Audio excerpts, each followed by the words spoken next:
Racikan Berita 1. Ketika pembubaran paksa beberapa waktu yang lalu di forum yang sama, wartawan tanya saya, apa hubungan Rocky Gerung dengan FTA? Sekarang saya terangkan dulu the origins dari forum Tanah Air. Satu waktu beberapa tahun lalu, Tata, saya ada di New York kasih ceramah untuk membayangkan the near future of the nation itu. Apa yang di masa depan yang agak dekat itu. Sebelum kita ngomong itu, saya pergi ke Blue Ridge Mountain di Virginia. Hiking di situ. Karena ada lagu yang saya suka itu. Country Road. Country road, take me home to the place I belong. West Virginia, Blue Ridge Mountain. Take me home, country road. I hear her voice. In the morning hour she calls me. The radio reminds me of my home far away.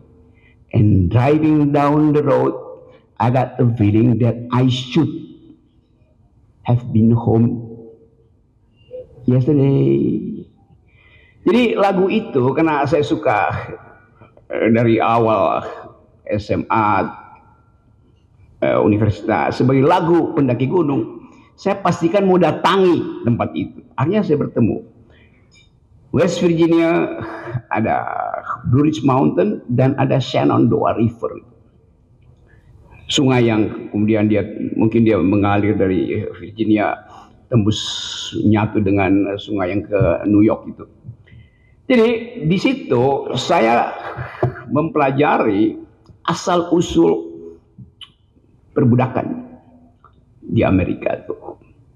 Di situ pertama kali budak-budak itu dikumpulkan di sebuah port di pelabuhan sungai yang panjangnya mungkin 200 meter lebarnya itu. Di situ ada museum yang mengingatkan kita tentang manipulasi hak asasi manusia, tentang upaya orang kulit putih ini untuk menganggap bahwa kalian itu hanyalah barang the African yang kemudian American African ini. Jadi ide itu juga menunjukkan bahwa ada tanggung jawab dari dunia beradab untuk minta maaf pada mereka yang disakiti hanya karena peristiwa politik itu. Arogansi Amerika masih ada sekarang. Arogansi itu kemudian dianggap sebagai pelindung dari arogansi Israel. Arogansi itu ada di dalam bentuk ekonomi. Arogansi itu juga muncul di dalam bentuk ideologi itu. Tetapi kita anggap bahwa semua orang Amerika sebetulnya diaspora. Diaspora dari seluruh negeri di dunia ini. Nggak ada yang origin ya di Amerika. Yang memungkinkan kita merasa bahwa Amerika itu adalah negara di mana semua orang bisa berpikir apa aja dan tidak ada tuntunan ideologi selain Declaration of Independence itu. Jadi waktu itu saya membaca bahwa Amerika negara yang menghidupkan ide demokrasi justru karena di situ ada pengalaman historis yang panjang tentang perbudakan. Dan beberapa tokoh Amerika yang pertama kali mengucapkan stop perbudakan. Kendati mereka punya budak gitu. Siapa Hamilton punya budak, Lincoln punya budak gitu. Jadi saya mencoba memahami kenapa misalnya orang semacam Tocqueville, siapa nama lengkapnya itu Reverie Harun, Alexis Tocqueville yang menulis buku yang Demokrasi in Amerika. Ada Profesor Kusnul sini. Menemukan bahwa demokrasi itu adalah habits of the heart. Demokrasi itu datang dari kebiasaan manusia itu untuk menghasilkan peradaban kesetaraan itu. Nah, kita pada waktu itu saya coba menganggap bahwa kita harus hasilkan kembali regain demokrasi di Indonesia. Lalu saya ketemu Tata, ketemu almarhum Aji, beberapa tokoh, Fahmi segala macam. Lalu sebelum saya berangkat pulang ke Indonesia, masih mampir dulu muter-muter Amerika itu, kita ngopi di warung kopi, kebanyakan warung kopi Yahudi lah di situ, di New York itu, bagel, ngopi-ngopi. Lalu kita pikirkan apa yang bisa mengikat kita supaya ide tentang Indonesia yang berpikir, ide tentang Indonesia berkeadilan, ide tentang Indonesia yang percaya pada persaudaraan bisa diaktifkan segera. Tentu bagaimana mungkin itu banyak betul intelektual di Amerika, di seluruh dunia. Kita bikin aja forum tanah air tuh. Jadi kata forum itu tidak mengikat secara formil. Siapa saja boleh ikut forum itu. Tanah air tentu untuk mengucapkan janji kita yang ada di luar tanah air untuk kembali ke tanah air dalam bentuk kritik, dalam bentuk proposal perubahan. Jadi dari awal forum tanah air ini diajukan sebagai proposal akademik untuk menandingi proposal-proposal politik, proposal-proposal lembaga survei, proposal-proposal buzzer, segala macam tuh. Jadi betul-betul dimaksudkan dengan awal bahwa FTA itu akan berisi konsep. Karena itu kita kumpulkan, akhirnya dalam waktu yang tidak lama terbentuk jaringan selima benua ini kan. Jadi itu ide dasarnya itu, the origin of the ideas of Forum Tanah Air. Tapi kemudian Forum Tanah Air melihat bahwa ada hal yang lebih konkret yang mesti dilakukan, itu mengawasi kekuasaan. Jadi Anda lihat, bayangin, paradigmnya adalah ideas, tetapi kebutuhan konkret kita adalah mengawasi kekuasaan. Padahal itu kekuasaan Jokowi. Jadi ide politik, daily politics, current politics akhirnya juga masuk menjadi kepentingan kita. Itu dasarnya tuh, supaya nggak ada lagi pertanyaan kenapa Forum Tanah Air berpolitik, padahal idenya adalah desain konseptual. Kenapa Forum Tanah Air dihasilkan justru dari Amerika, dianggap ini adalah bagian dari cawe-cawe kaum liberal atau libertarian, bukan.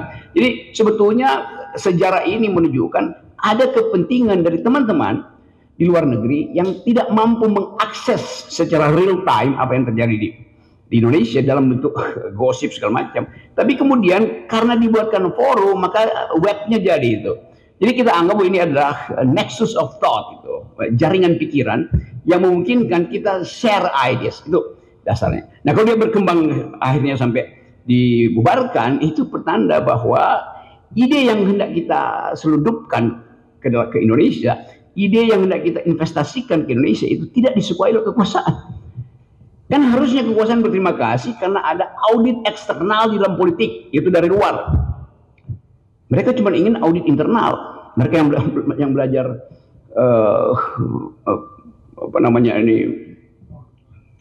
akuntansi tahu bahwa di audit eksternal justru lebih jujur daripada di audit internal. Jadi mestinya pemerintah menganggap bahwa Forum Tanah Air ini adalah sounding board yang memberi semacam kalau tentara bilang army readiness, kesiapsiagaan setiap saat, kan begitu maksudnya kan, ada istilah itu. Jadi kita Forum Tanah Air juga army readiness di dalam ide itu, tapi kemudian dimusuhi itu, ya mungkin karena ada Refli Harun, ada Edi Mulyadi, ada Pak Gatot, udah pasti itu kan, dan semua hal yang kemudian disinopsiskan sebagai ini bajingan-bajingan yang hendak mengacau negara. Kan itu yang terjadi ya. Jadi diskurs itu yang hendak kita halang. Jadi kita mau kembali setelah situasi mulai terlihat seolah-olah tertata, kita mau balik lagi tadi Pak Tata betul untuk menagih konsistensi dari Presiden Prabowo hari ini. Kabinet merah putih, awalnya merah putih, tapi baru 2 hari seorang menteri yang dibrief dengan baik oleh pakar-pakar luar negeri ketika di Hambalang, Menteri Desa, memakai kop surat Kementerian Desa untuk memerintahkan kepala desa berkumpul di sebuah desa untuk memenangkan istrinya yang sedang kampanye di desa itu. Kan dari awal kita lihat bahwa briefing Prabowo itu tidak dipahami atau sengaja diabaikan oleh menteri itu karena kepentingan individual, karena kepentingan pribadi. Jadi mestinya kalau kita pakai semacam prinsip, paradigmanya adalah rakyat yang diucapkan terus oleh Pak Prabowo. Tetapi paradigma itu tidak masuk karena ada mereka yang berkumpul dalam kabinet itu datang dengan kepentingan pragmatis masing-masing. Ide di briefing intelektual, panggil semua pakar dunia.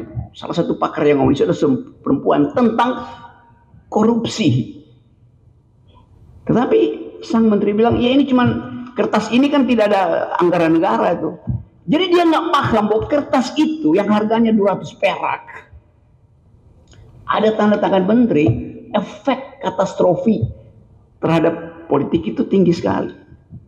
Jadi bayangin cara berpikir menteri desa itu.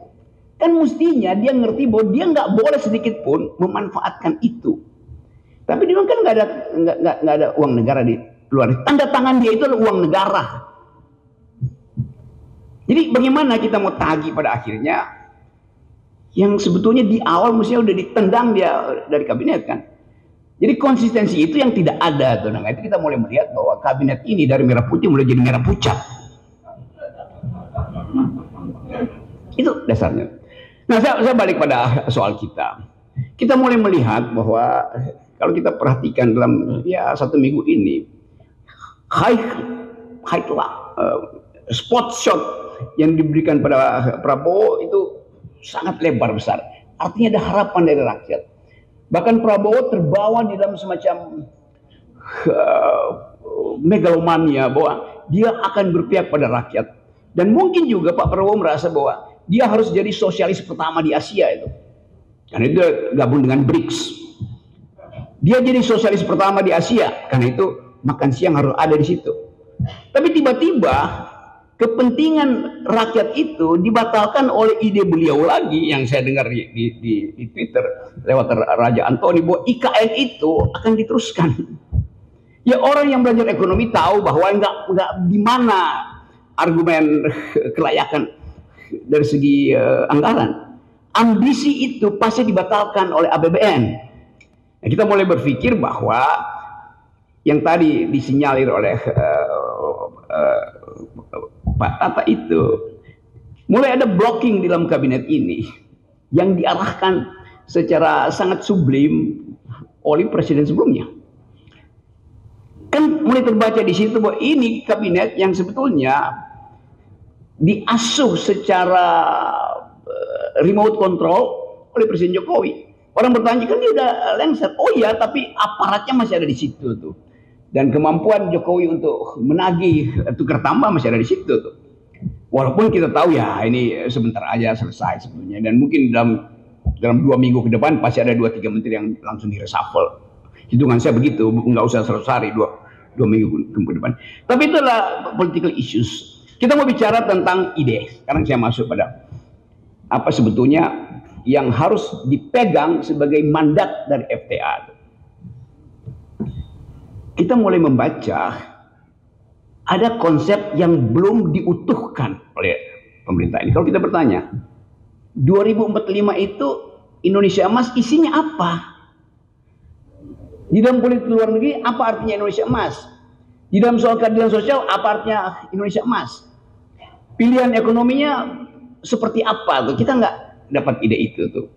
Jadi tetap kita cuma dapat ide ya akan ditumbuhkan 8% ekonomi Indonesia. Oke, 8% itu artinya itu akan ada sektor yang tumbuh kira-kira 10-20%, dan ada sektor yang tumbuh 1%. Kan buat dapat rata-rata 8% mesti ada yang di-push ke atas kan.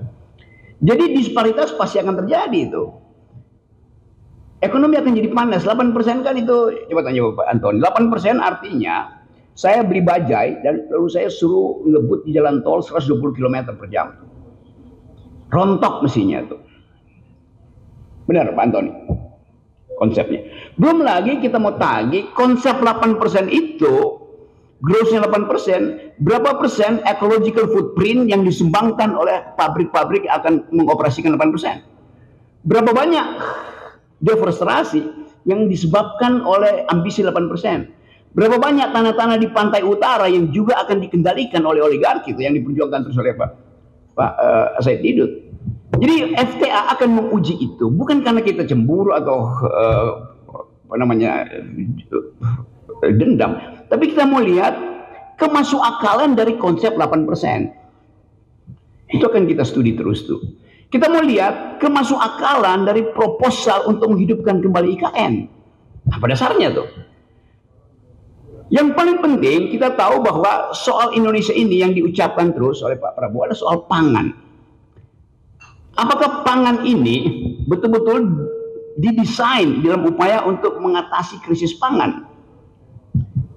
Atau desain ini sebetulnya udah dibaca lebih awal oleh 2-3 orang yang menguasai ekspor impor pangan dan mulai menyodorkan sesuatu sebagai umpan untuk memperoleh kepentingan, keinginan di Papua, di Kalimantan. Jadi kasakusuk ini soal pangan dan soal pertumbuhan ekonomi itu adalah hal yang akan kita riset terus. Kita tentu akan riset bagaimana kemungkinan-kemungkinan terburuk kalau pembekalan, sebut aja pembekalan intelektual di Hambalang itu kita uji akibatnya apa. Coba kita kasih contoh. Saya baca banyak tentang si John yang kasih pembekalan tentang politik luar negeri itu. Orang yang punya perspektif realis dalam studi politik internasional, John, last name dia itu. Kenapa John ini yang dipanggil untuk membekali menteri-menteri itu? Bukankah John ini adalah seorang yang pro perang, bukan pro damai? Sementara Indonesia adalah memilih untuk bahkan menjadi pasifis sebetulnya. Sementara metode yang diterangkan oleh narasumber ini adalah metode-metode kaum realis. Civis pacem parabellum. Kalau Anda ingin damai, bersiaplah untuk perang. Kan beda paradigmanya. Dan lebih dari itu, begitu diterangkan soal ekonomi oleh macam-macam dari 8 sesi itu, kita bertanya, ngerti nggak mereka yang di-brief di Hambalang dalam 2 hari? Dalam bahasa Inggris pula diterangkan itu kan. Ya mungkin pakai interpreter. Tetapi kelihatannya nggak ada yang paham itu. Kalau saya bicara dengan mereka yang ada di situ, ya mungkin 2% sih ini paham. Karena waktu itu dia cuma gini-gini, padahal sebenarnya dia mesti angkat tangan bertanya tuh. Jadi diskurs intelektual tidak terjadi di Hambalang. Saya sebut diskurs intelektual. Narasinya ada, tapi without diskurs. Bagaimana mungkin pembekalan itu tanpa debat? Konsep yang bertentangan. Jadi kita mulai menganggap bahwa komposisi kabinet ini tidak diasuh secara paradigmatik untuk menghasilkan sesuatu yang betul-betul konseptual. Ada paradigma di situ. Indonesia paradigmanya damai, tapi yang diundang mengajarkan tentang cara bertahan dalam perang itu. Sementara kita tahu bahwa ya itu peralatan perang kita itu ada bekas semua, barang bekas persenjataan kita. Jadi itu satu poin. Sehingga saya menganggap bahwa ini tadi saya ngomong sama sebenarnya ini kayak orang naik gunung, karena saya suka naik gunung. Itu berebut tiba di atas, padahal tendanya cuma satu.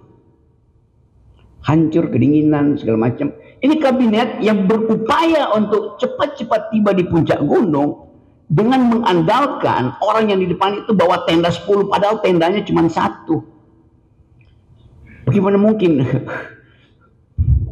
bisa survive di dalam situasi turbulensi misalnya. Tapi oke, itu ide mereka.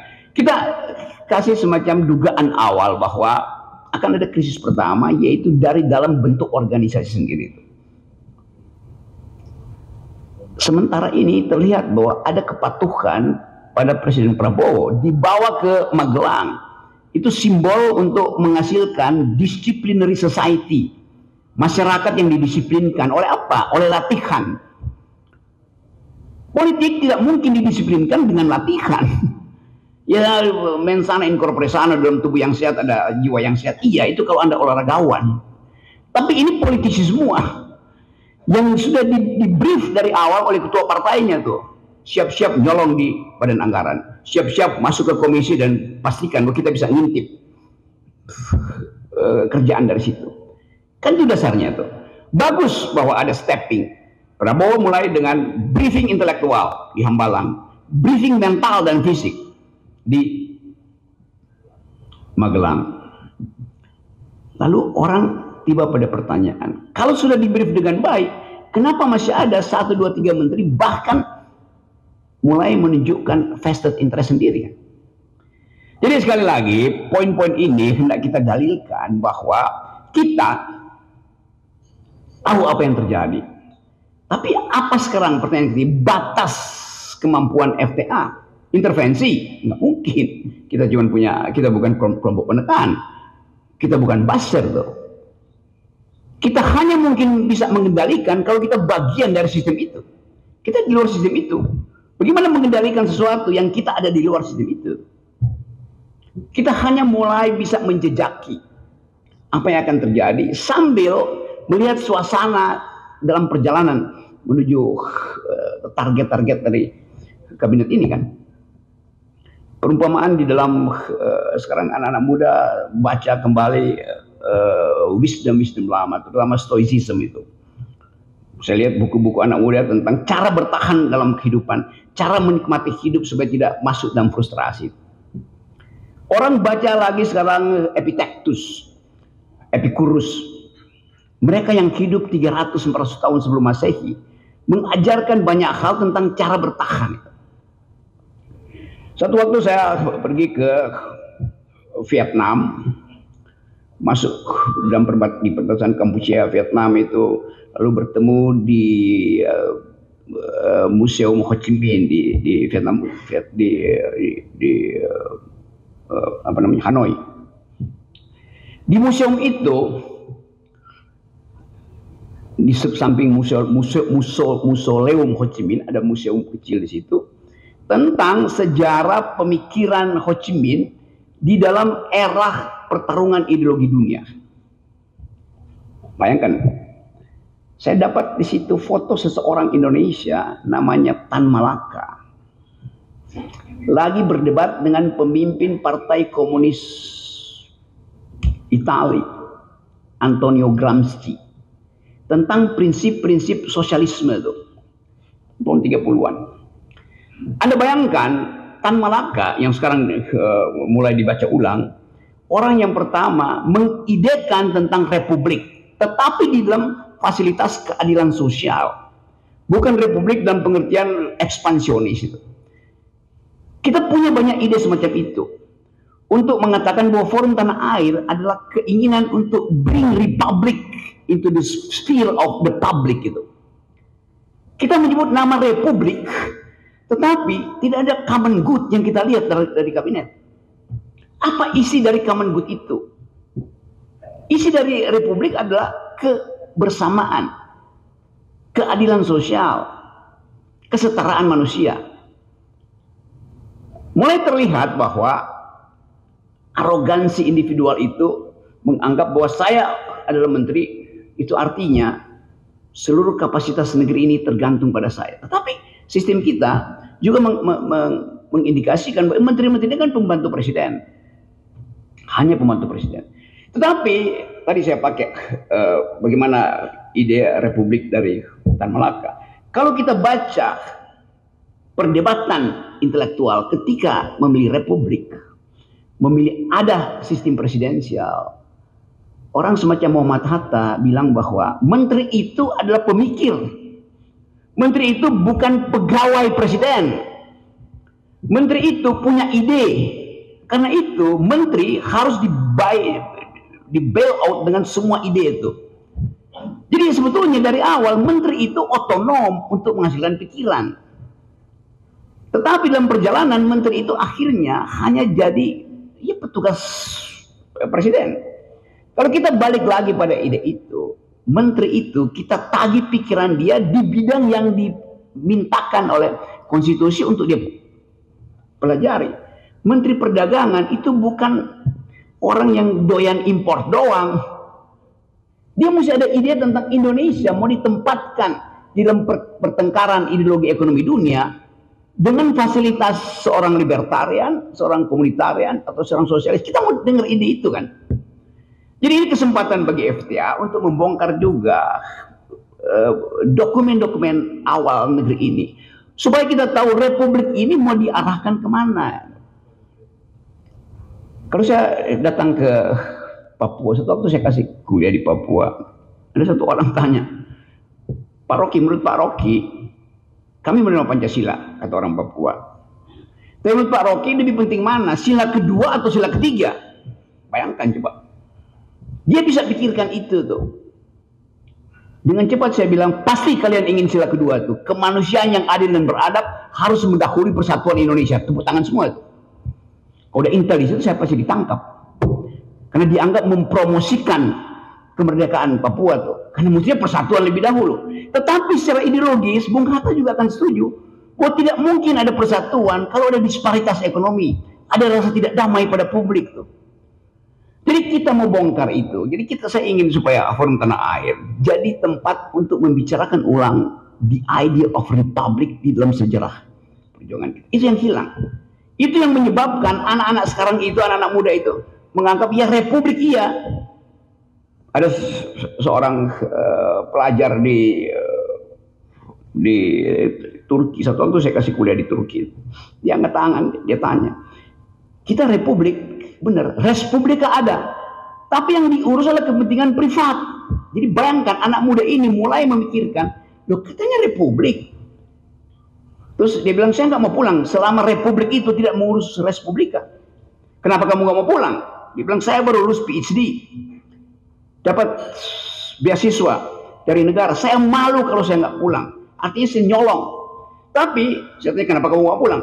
Kalau saya pulang Pak, dengan pangkat sekarang doktor, saya akan kembali pada bos saya yang setiap hari suruh saya markup anggaran.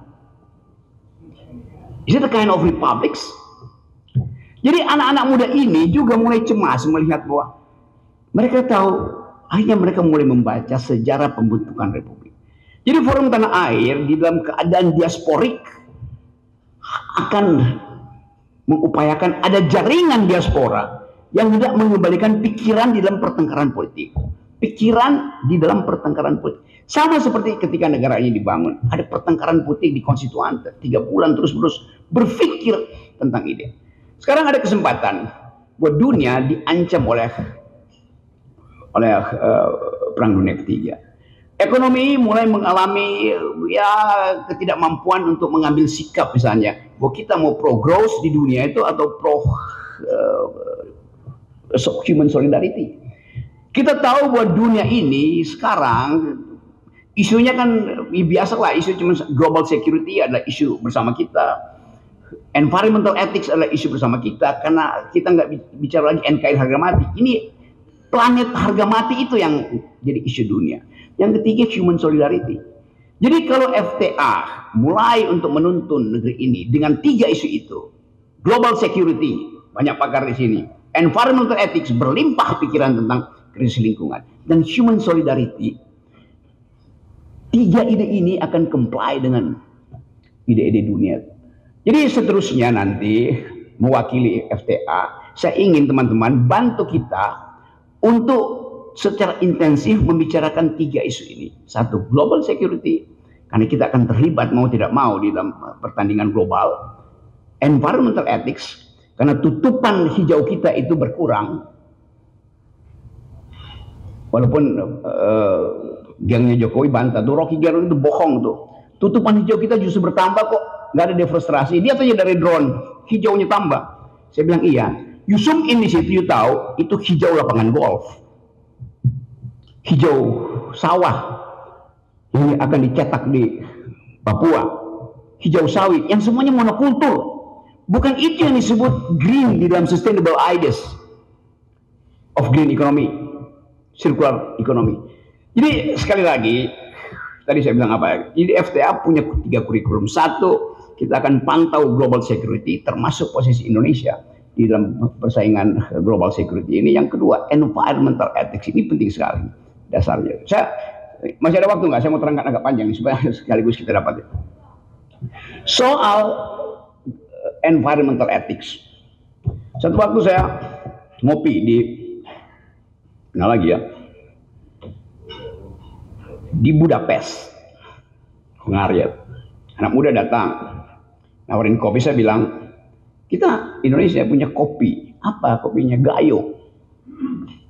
Dia bertanya, anak muda ini, Gayo ada di Aceh.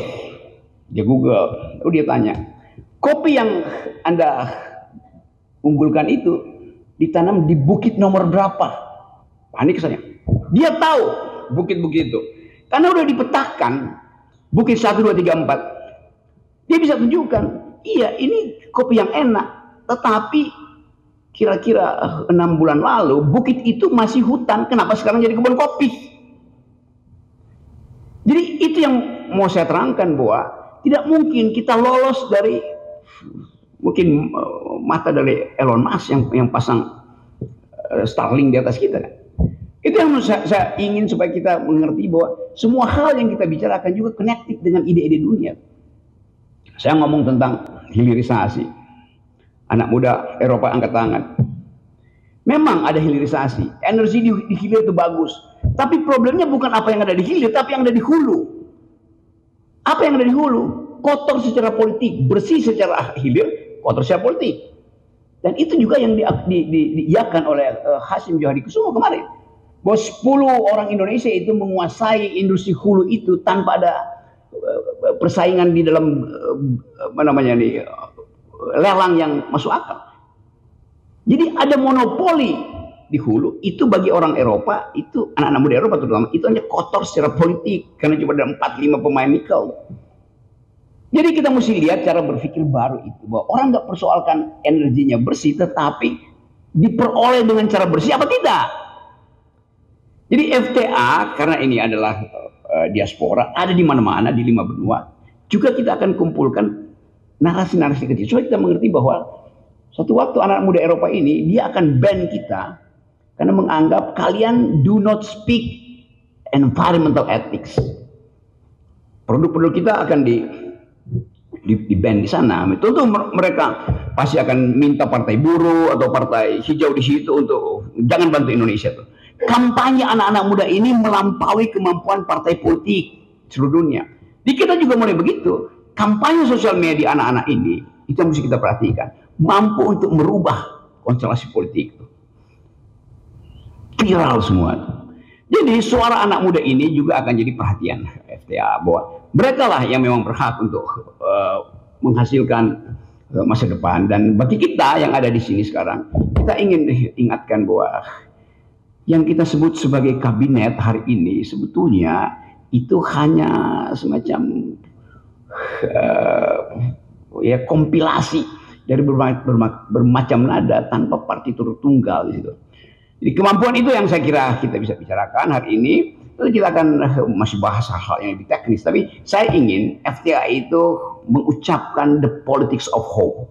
Di belakang kita ada politics of memory. Dan supaya kita tidak terjebak pada seolah-olah kita paham semua hal, padahal sebetulnya hanya karena kita tidak ada di dalam kesempatan untuk ada dalam kekuasaan, bukan tidak berarti kita tidak boleh memantau kekuasaan itu. Tadi saya masih pakai teori stoicism, itu filsafat yang mengajarkan keteguhan hati, bahkan memanfaatkan kesulitan itu untuk membekali diri dalam kesulitan kita yang kita nggak ada di dalam. Kita nggak mungkin kontrol yang ada di dalam, tetapi kita bisa katakan bahwa kita di dalam perjalanan menuju 2029 kita tahu apa yang sedang terjadi. Satu waktu Epictetus itu kasih semacam metafor. Bayangkan ada kereta yang dikendalikan oleh seseorang, di belakangnya terikat anjing yang harus ngikutin kereta itu. Tapi karena tali anjing itu panjang, si anjing itu kadang-kadang bisa melirik ke kiri, bisa melirik ke kanan. Sementara si kusir kereta itu dia cuma lurus pandang ke depan. Anjing ini punya kemampuan untuk menangkap energi kiri kanan, punya kesempatan untuk menyaksikan panorama yang lebih indah daripada si kusir. Tentu kita bukan anjing, tetapi kita ingin manfaatkan perumpamaan itu bahwa di dalam keadaan di mana kabinet dikontrol oleh sang kasir, sang kusir atau sang kasir di baliknya, kita manfaatkan kelegaan kita untuk membaca keadaan. Jadi ada yang formal, tetapi ada yang informal. Dulu waktu Václav Havel memulai revolusi di Czechoslovakia, dia bikin istilah yang bagus, yaitu paralel polis.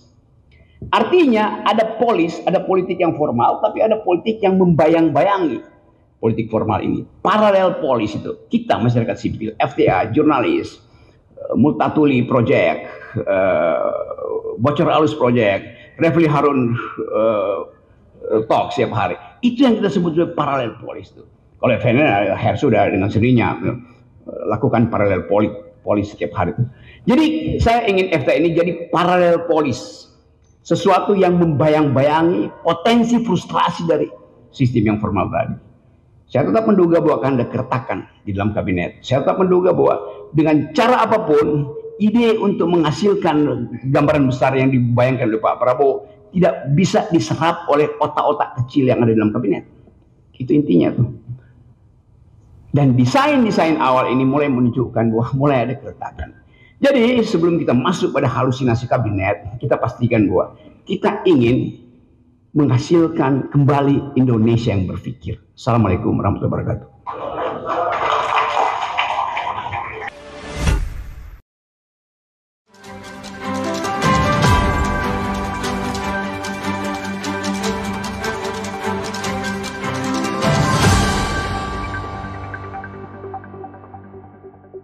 Racikan Berita 1.